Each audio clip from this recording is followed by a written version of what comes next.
Burkina Faso se ha convertido en el epicentro de la crisis terrorista del Sahel, concentra el mayor número de víctimas por yihadismo de los últimos años y lo que tuvo un germen más doméstico, un conflicto en el norte del país, ha desbordado fronteras, ha evolucionado hacia afectar naciones costeras del Golfo de Guinea. Queremos analizar las claves de esta escalada, el impacto regional y los desafíos para contenerla. Para ello, hablamos durante los próximos minutos con Javier Yagüe, que es investigador senior del Observatorio Internacional de Estudios sobre Terrorismo y profesor asociado de la Universidad Nebrija. Javier, bienvenido, buenas tardes.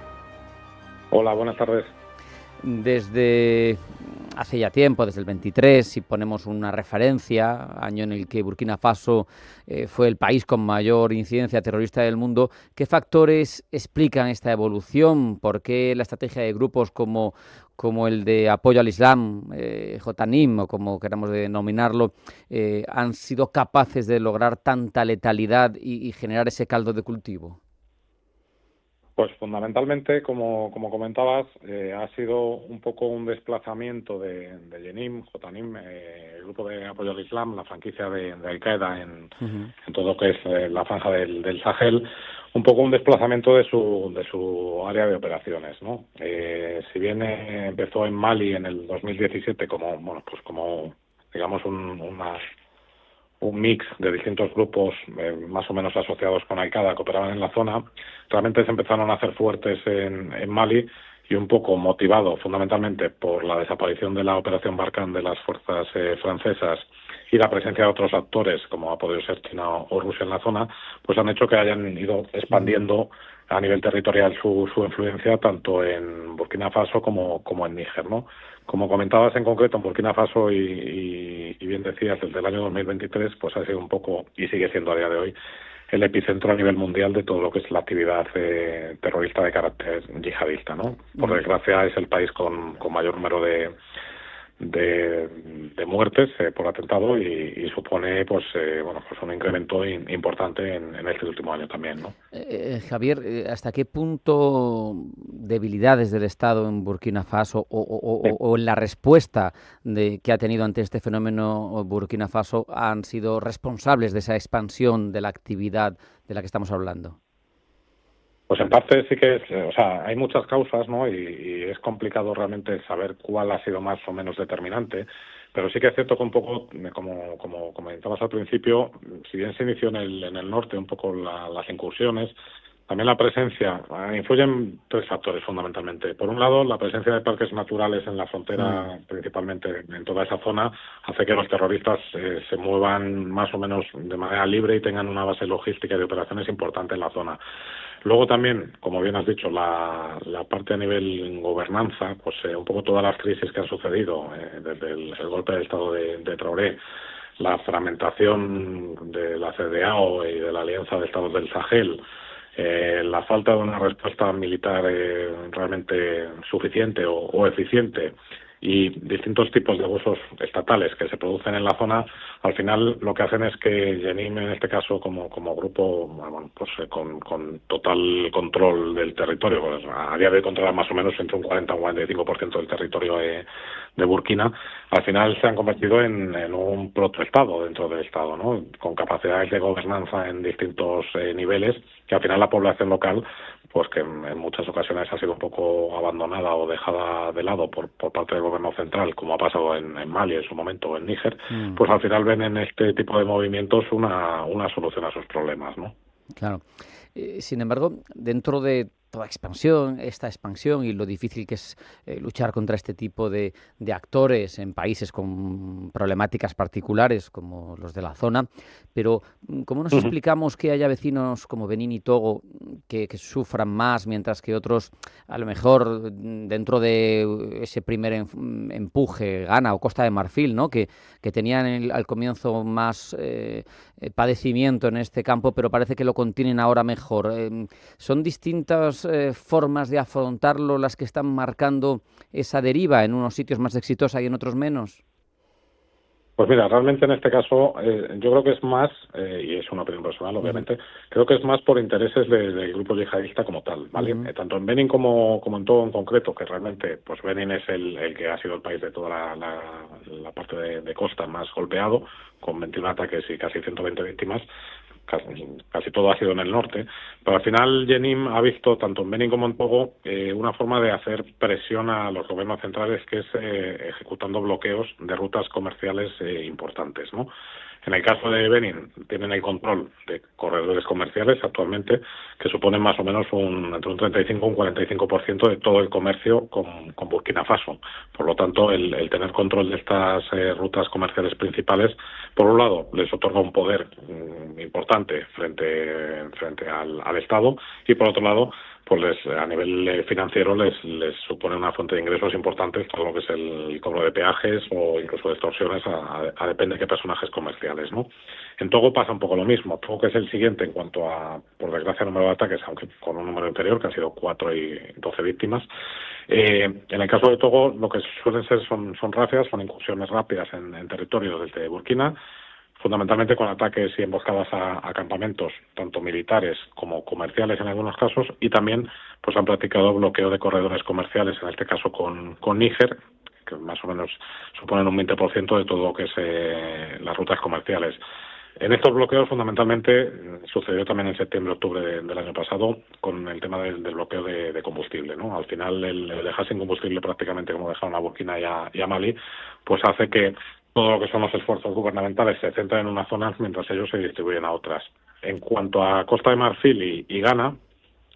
fundamentalmente, en el caso de Costa de Marfil, de momento se han conseguido contener con más éxito la amenaza. Ha sido fundamentalmente porque han tenido mucha más vigilancia a nivel fronterizo, ¿vale? El problema de todas estas zonas es que realmente las fronteras son muy difusas, son muy porosas, al final son grandes extensiones de terreno sin ningún tipo de vigilancia, y en este caso, pues Costa de Marfil, pues bueno, aunque sí que tiene células de apoyo a nivel logístico dentro de estos grupos, sí que ha contenido un poco toda la expansión. Y con Ghana, pues es el país realmente de estos 4 que están en esta zona, el que un poco, digamos, es el más estable. No ha habido ataques letales, quitando, bueno, pues hace unas semanas hubo un atentado, un asalto que sí que fallecieron 2 miembros del gobierno, pero es más, sobre todo, lo utilizan más como un piso franco, entiéndeme la referencia, como un refugio seguro, ¿vale? A nivel logístico, es decir, es donde llevan muchas pues a nivel de vehículos y demás, y también como una zona en la que todos los combatientes que son heridos reciben asistencia médica por parte de células especializadas de estos grupos en la zona, ¿no? Hay un proselitismo elevado en Ghana para intentar captar adeptos, y también pues con ánimo de reclutamiento, y también ciertas zonas y de tráficos de contrabando, fundamentalmente pues a nivel humano, drogas, armas y demás, pero de momento no hemos visto esa evolución que inicialmente, como comentabas, parecía que iba a ser mucho más fuerte tanto en Costa de Marfil como en Ghana, al final por el acceso al mar también, ¿no? De momento, por suerte, pues entre comillas lo de suerte, se ha quedado un poco más contenido en Togo y en Benin. Es tremendo, Javier, porque la estrategia, a su vez, de generar control territorial, pero crisis humanitaria, etcétera, por parte de Jenim y similares, al final genera un efecto que les beneficia en gran medida, porque se retroalimenta esa violencia suya con la crisis humanitaria, genera un caldo de cultivo que da la sensación de que ellos mismos se venden como Estado alternativo, ¿no? Y que son los que lo solucionan de tal manera que prolifera el reclutamiento de nuevos soldados, de nuevos yihadistas. Es un efecto pernicioso casi maquiavélico, ¿no? Sí, o sea, al fin y al cabo tendemos muchas veces a pensar que este tipo de grupos actúan motivados por impulsos o sin una agenda clara, pero realmente hay una estrategia muy bien definida detrás. En el caso de Jenim, como una de las filiales más importantes de Al-Qaeda, junto con Al-Shabaab en Somalia, está replicando un poco el modelo de Al-Shabaab en Somalia. Al final son realmente gobernantes a todos los efectos en muchas áreas y facilitan educación, acceso a sanidad, alimentos a gran parte de la población. Entonces, al final, la población se ve entre la espada y la pared, bueno, me dejo, digamos, guiar, entre comillas, por alguien que yo no sé si es yihadista o no, porque ahí el concepto es un poco difuso, se puede ver como insurgencia, etcétera, etcétera, o por el gobierno que realmente me tiene abandonado y cada 2 por 3 hay un golpe de Estado que cambia radicalmente todo, ¿no? Efectivamente, como dices, al final esto sí que es cierto que genera una crisis humanitaria importante, con un gran número de desplazados y con una pobreza incipiente, pero al final ellos también lo aprovechan, con ellos me refiero a los grupos yihadistas,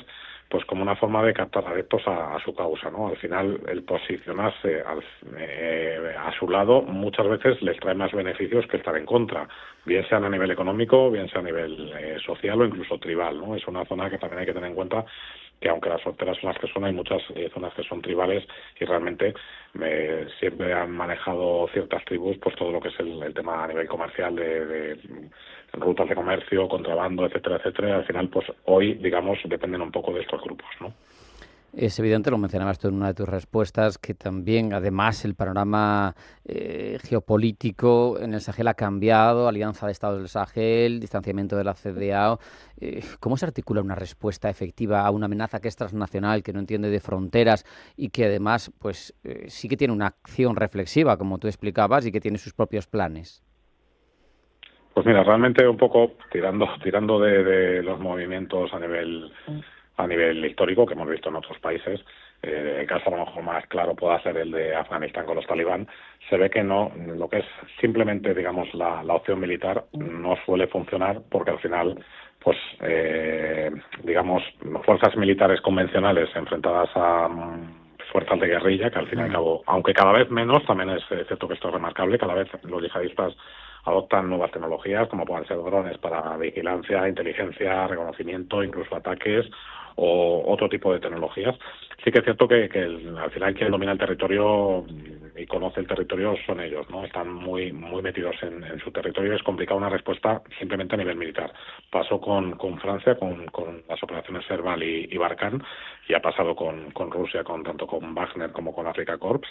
Y realmente al final tiene que ser, yo creo, un mix, o sea, fundamentalmente de invertir en gobernanza, pero una gobernanza seria y que tenga cierta continuidad, porque al final todos estos países se ven muy afectados también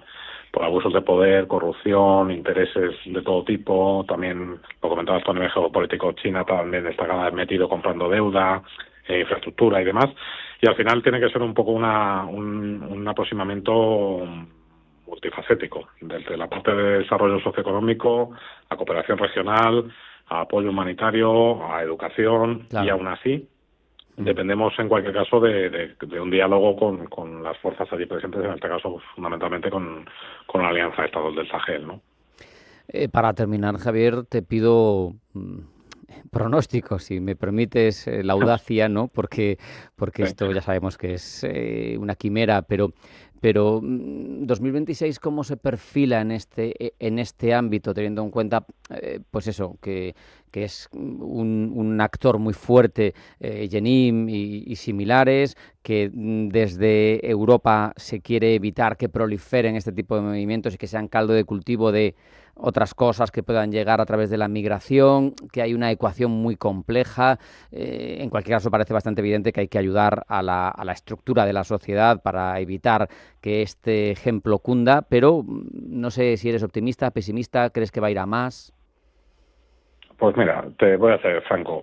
optimista no soy, ¿vale? Porque un poco la tendencia, por desgracia, es toda la contraria. O sea,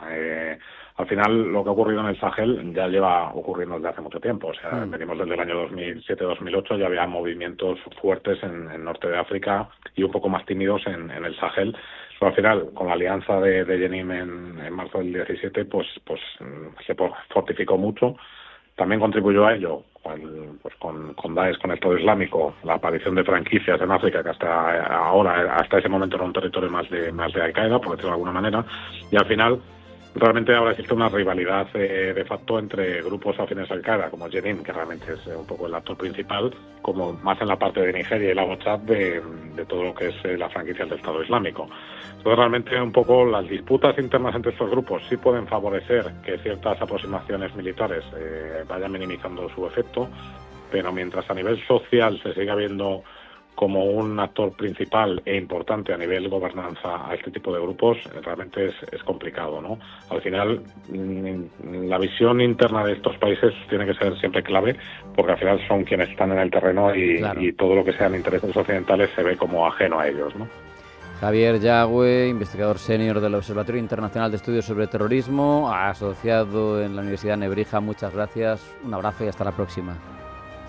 Gracias a vosotros, un abrazo.